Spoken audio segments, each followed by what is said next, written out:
Her Excellency Maria del Carmen Esquef, Permanent Representative of Argentina to the United Nations and Chair of the Bureau of the Commission for Social Development for the 60th session.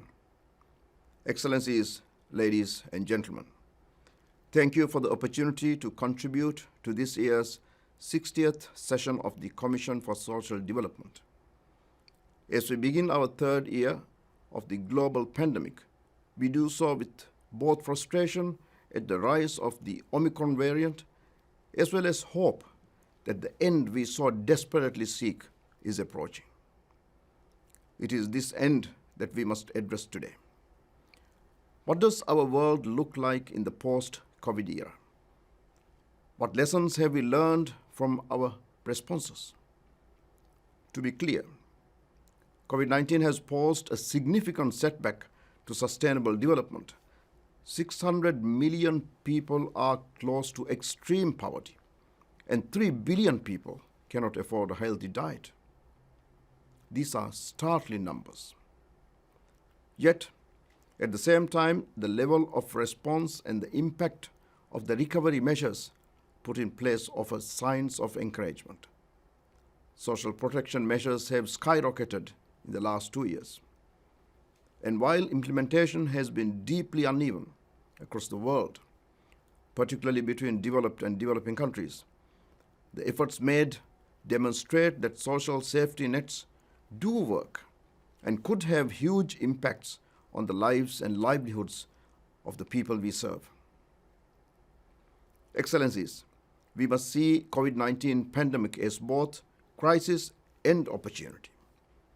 In building back better, we must embrace the goals and targets of Sustainable Development Goals to ensure we do not simply recreate the systems and institutions we had before, that we enshrine resilience and sustainability in everything we do.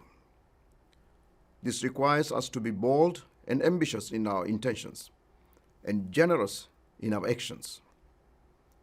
First, we must invest and share technologies, resources, and capacities to ensure that our recovery efforts reach all people in all countries, particularly those in special situations such as LDCs, LLDCs, and SIDS.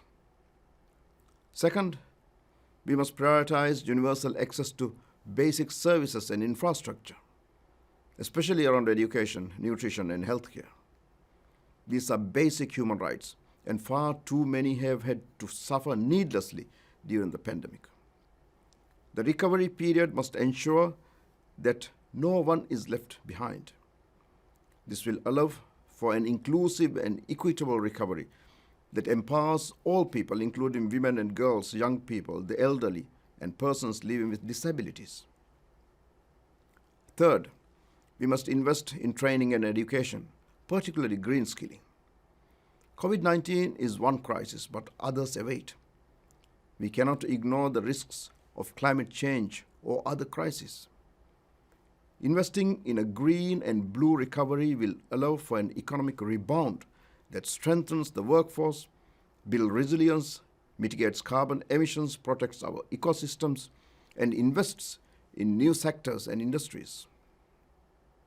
Fourth, we must work quickly to close the gaps that have been so clearly exposed. After 2 years, we have the data on who has been left furthest behind. We know how these groups have suffered and why. Going forward, we must invest in universal social protection systems.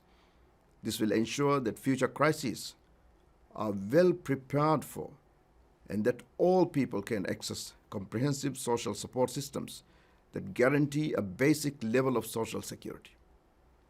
We must also acknowledge that members of our communities have felt the pandemic most acutely. This includes women and girls who have lived through a shadow pandemic of increased domestic violence, coupled with reduced access to social protection measures. The post-COVID recovery period must recognize these gaps and ensure that social protection and access to all services is gender sensitive. My dear friends, history is replete with turning points. many of which have been born out of periods of far darker than we would like to admit. History will undoubtedly remember the pandemic for its loss and for its strategies. But we will mourn and grieve as we should. But let us also ensure that history remembers the pandemic as its own turning point, as the moment when humanity embraced a better future, pivoted to sustainability, abandoned tired excuses, and pursued a path that empowered all people, that protected our planet, that built prosperity, and that left a new generation with hope. I thank you.